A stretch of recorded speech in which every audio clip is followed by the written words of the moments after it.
A segunda cobertura que eu vou falar é merengue.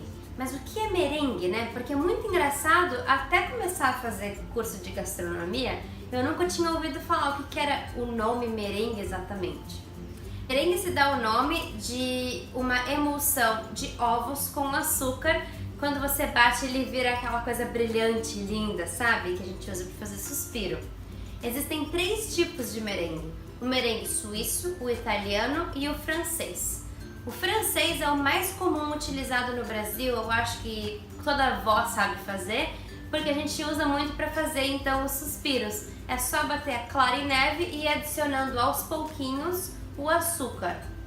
Vai só açúcar e claras em neve. Esse merengue, depois de um tempo, ele começa a se desfazer, as claras elas começam a perder a areação. E também, como o açúcar e as claras eles estão crus, a única maneira que ela é segura de você servir esse merengue é se você assar, então, virando uma pavlova ou mini suspirinhos, né? Porque senão tem perigo de contaminação. Então, o merengue francês é o merengue que a gente usa para fazer suspiros.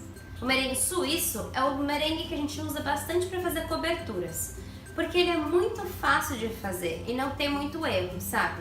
Você vai colocar as claras e o açúcar em um bowl em cima de uma panelinha com água para fazer então o banho-maria. E essas claras com o açúcar você vai deixar no fogo baixo até quando você colocar o dedo dentro não sentir mais nenhum pedacinho de açúcar. Isso quer dizer que o açúcar já derreteu. O açúcar derretido quer dizer que as claras já estão numa temperatura segura. Você vai direto bater na batedeira.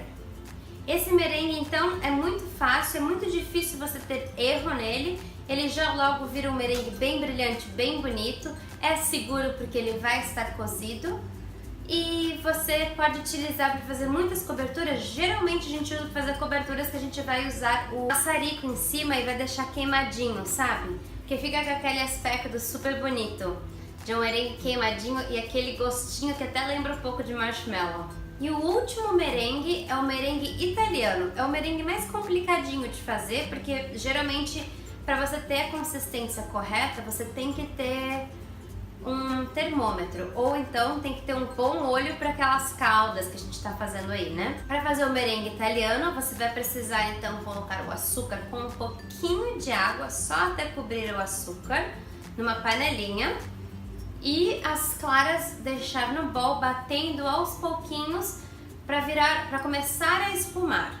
Quando a sua calda chegar na temperatura certa, que é ali nos 120 graus, você vai colocar a calda para bater com as claras em neve e aí aquilo ali vai virar um merengue bem bonito. Esse merengue italiano você consegue até manter por um pouquinho mais de tempo e decorar com calma. O merengue italiano é um dos que segura a sua textura e a consistência por mais tempo.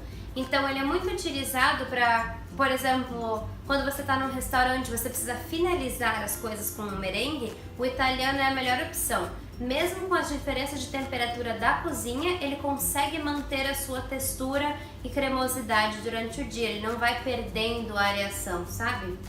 Já nos outros merengues não, eles vão aos poucos perdendo. O que mais? Tanto quanto o merengue suíço quanto o italiano pode ser utilizado para decorar bolos. É só cobrir e utilizar ele branquinho, como você pode colocar qualquer tipo de corante para deixar eles coloridos, o merengue colorido também, ou utilizar o maçarico, né, para deixar aquele ar queimadinho, fica lindo. E a última coisa que eu vou citar vão ser buttercream, o creme de manteiga.